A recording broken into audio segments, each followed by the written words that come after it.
wants and how they are aligned politically. I know we're, what are we, deplorables? Yeah, we're the deplorables, the basket of deplorables. Right. Well, the deplorables came through in Michigan this last election cycle, and we basically delivered the state for Donald Trump, and I'm sure we're going to try to do that in 2018 for the next midterms and in 2020.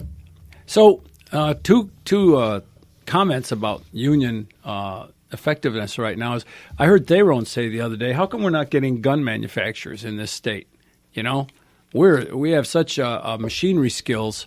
Well, Alex and I are an example of that, and the skilled trades and automation, manufacturing. I mean, we have a manufacturing. We were the arsenal of democracy. And heck, even as Dick was saying a couple weeks ago on his show, Hydromatic at Willow Run was making M16s during the Vietnam War. You know, it's transferable technologies, and we could be doing that, and we're a right-to-work state. Why are these new gun plants moving to Georgia?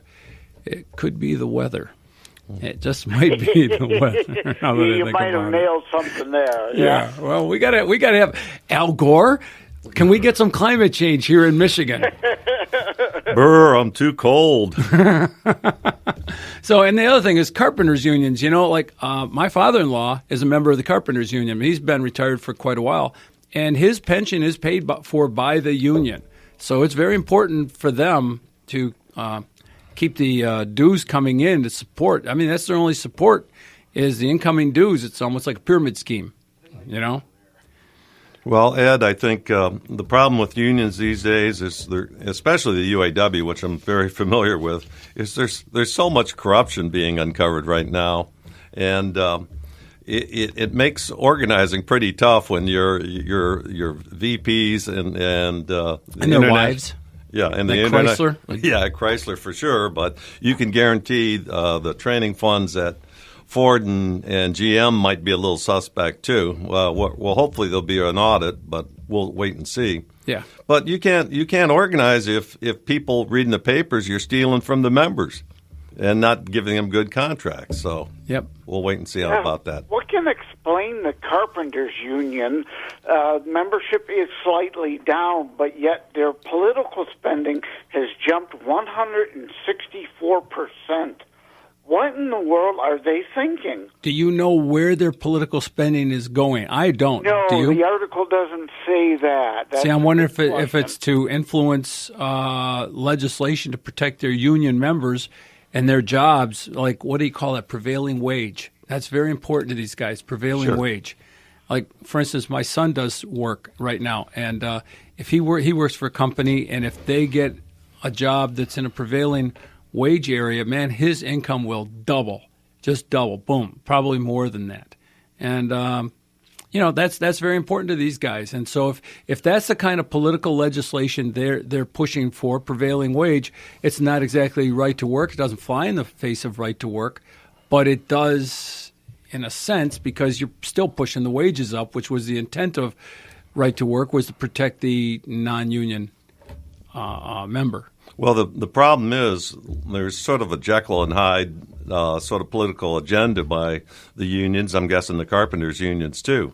I mean, rightfully so. I understand why they want prevailing wage, but they also back refugees and illegal immigrants, and that drives the wages down. So, I mean, they're fighting among themselves, and the rank and file are basically getting the short end of the stick. So, Ed, I can't answer why they're doing it, but they're doing it.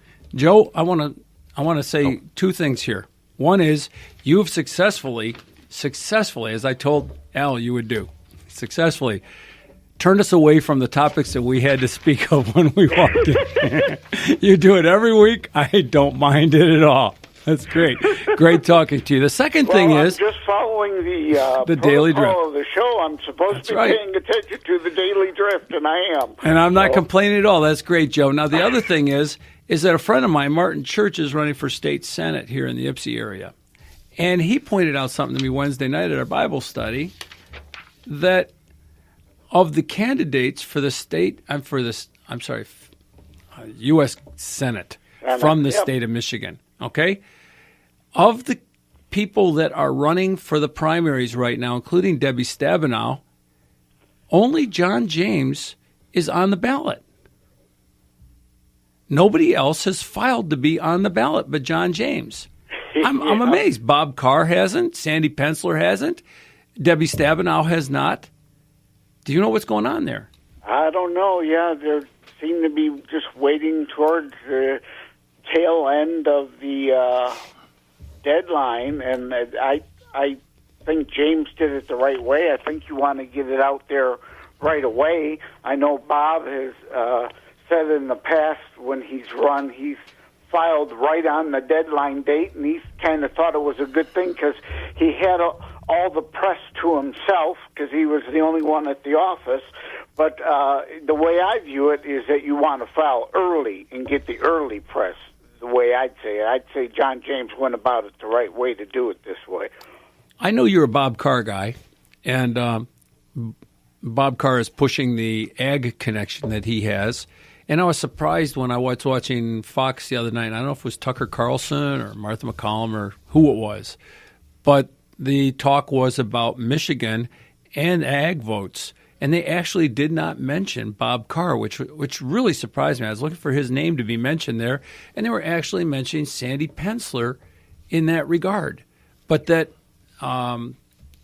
Stabenow still had the edge because of her ag connections. Absolutely. If Penciller is the nominee, likely that 11% rural Republican vote that crosses over and votes for Debbie just because she's on the Ag Committee will remain at 11% in her back pocket. And you cannot afford to give away that 11% of the GOP vote when we're on the short end of the stick to begin with normally. Yeah. And I don't know why they would have left out Bob Carr, but I do know the James campaign, somebody in the campaign has some connection to Fox News nationally, so he's on there a lot. He's trying to run a national campaign to get Michigan, and so far it's not working. He's third in the Mitchell poll. So. I saw that. I saw you post that on Facebook. And your group's name is? Thanks a lot, Debbie. Not. Okay. There you go. There's a plug. Yeah, we need everybody to join that group, catch up on the latest news regarding the U.S. Senate race, post things about your favorite candidate. It's not about one candidate. It's all about defeating Debbie Stabenow. I created it on November the 9th of 2016, the day after the last election, knowing that we had to start early and beat on her often if we're going to beat her. Now, I know like I said, I know you're a Bob Carr guy. I don't want to burn any bridges, but I'm kind of a John James guy, and that's because I'm a racist. Okay? I actually see race factoring in this race. I think John James, and you're the guy that convinced me, oddly enough. The winning 30% of Wayne County. I'm thinking John James, if he can get in these black churches, if he can get these black voters to come out Republican, he's got the creds with white conservatives across the state. Well, that's one of the reasons why I was early a Bob Young supporter. Same here. Factoring in there. Same here. I was a racist with Bob Young, too. All right. Well, Joe, anything else before you go? We're going to hear the music in a second. I know that. No, yeah, we're hitting the bottom of the hour. Well, thanks for the extended time. I greatly appreciate talking with you guys, as always. Take care, God bless, and love you. Well, same here. Same here. Bye-bye. So, I got to kill a minute. Okay. Hey, Derek, can we speed up the clock a little? Kill a minute? Well, I really don't want to get into anything too deep after this, but we only got a minute. We got a minute. Come on back after the break. We're going to discuss Starbucks and coffee and the oncoming Civil War in the United States. Not on, are we? Pardon me? We're not on, are we? We're on air. How about that? I didn't think you could talk about coffee. Covfefe. Covfefe. Yes. However you spell it. Yeah. So welcome back after the break. Please feel free to call in.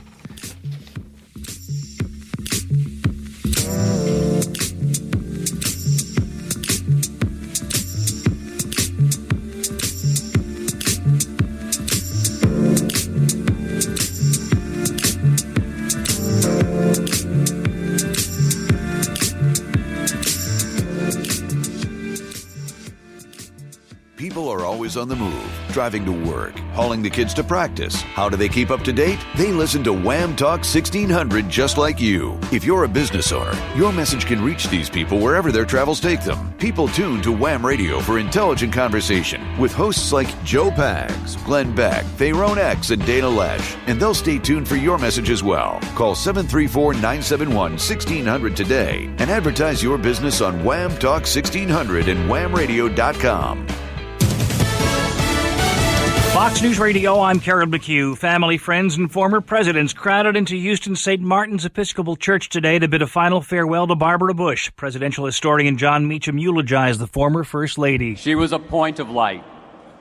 In 1989, when many Americans lived in ignorance about HIV/AIDS, Mrs. Bush went to a home for infected infants and hugged the children there, as well as an adult male patient.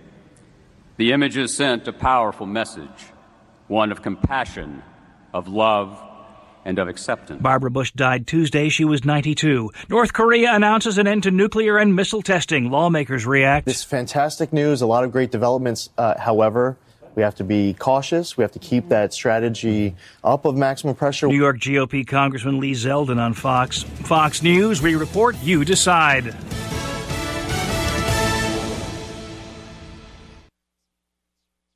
Your bridge to recovery and wellness is WellBridge. WellBridge is redefining the rehabilitation and nursing care experience with the most amazing care facilities you've ever seen. All WellBridge locations offer a resort-like atmosphere, and their driving goal is to provide each guest with an epic experience. Here's former patient Chris Tangeman from Howell. I had back surgery. I had to go there for like 3 or 4 weeks, and let me tell you, they were just superb. I'm in this industry.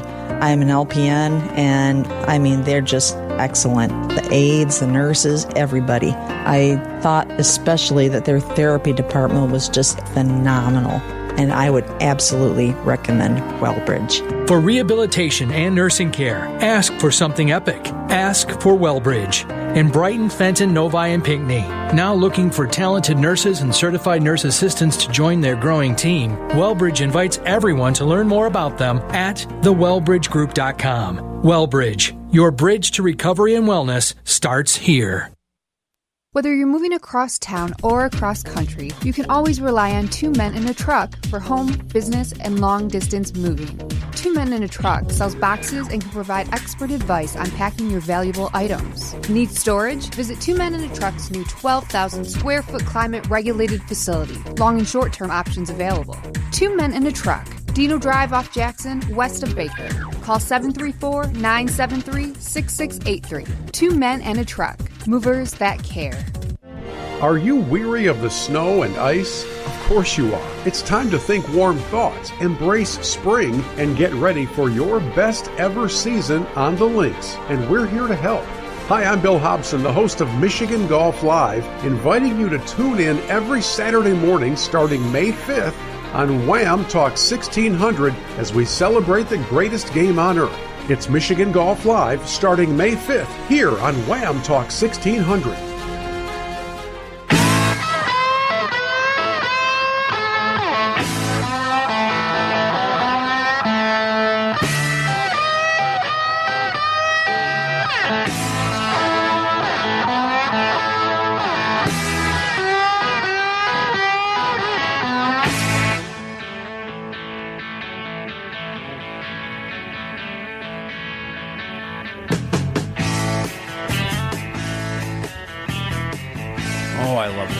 I've loved this song since I was a teenager. Savoy Brown.